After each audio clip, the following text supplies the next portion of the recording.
30 versículos de la Biblia acerca de el perdón, día 28. La bienaventuranza del perdón según Salmos 32, 1.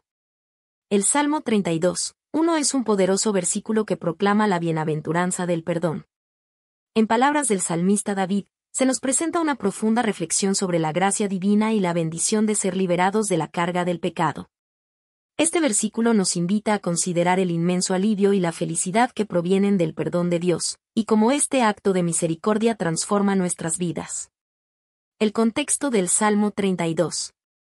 El Salmo 32 es uno de los llamados salmos penitenciales, en los cuales el autor expresa arrepentimiento por sus pecados y agradecimiento por el perdón recibido. David, quien es el autor de este salmo, habla desde su propia experiencia de vida, posiblemente refiriéndose a un momento en el que fue profundamente consciente de su pecado y la necesidad de la misericordia de Dios. El versículo 1 es el inicio de una proclamación de bendición para aquellos que han sido perdonados, resaltando la importancia del arrepentimiento y la restauración de la relación con Dios. La bienaventuranza del perdón. El término bienaventurado en este contexto se refiere a un estado de felicidad suprema y gozo espiritual. David declara que aquellos cuyas transgresiones han sido perdonadas son verdaderamente bienaventurados. Esto no es solo una felicidad pasajera, sino una profunda satisfacción que proviene de saber que Dios ha cubierto el pecado y ha restaurado la relación entre el pecador y él. Cuando David menciona que la transgresión ha sido perdonada y el pecado ha sido cubierto, está utilizando imágenes de la reconciliación divina. El perdón implica que Dios, en su misericordia, no tiene en cuenta nuestras ofensas. Ha decidido no castigarnos conforme a nuestros pecados. Además, el hecho de que el pecado sea cubierto sugiere que ha sido retirado de la vista de Dios, como si nunca hubiera existido.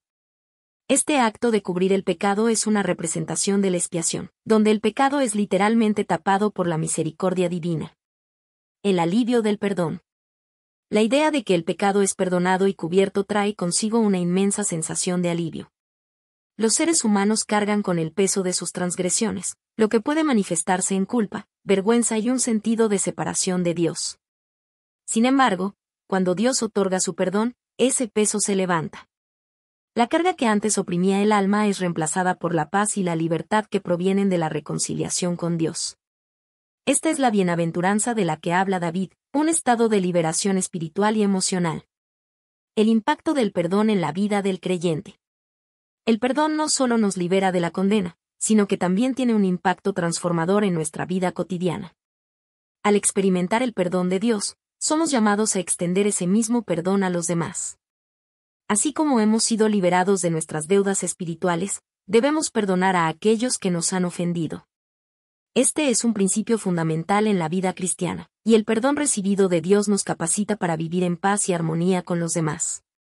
Además, la experiencia del perdón nos lleva a una mayor gratitud y devoción hacia Dios. Reconocer la magnitud de la gracia de Dios nos impulsa a vivir una vida de obediencia y santidad. Sabemos que hemos sido perdonados no por nuestros propios méritos, sino por la infinita misericordia de Dios, lo que nos lleva a responder con amor y dedicación a Él.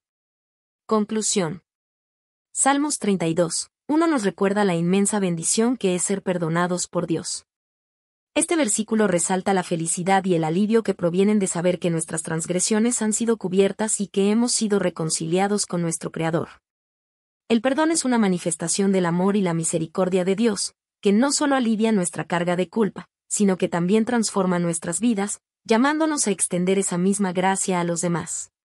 Vivir en la bienaventuranza del perdón es vivir en la libertad y la paz que solo Dios puede ofrecer, una vida llena de gozo y gratitud por la misericordia que hemos recibido.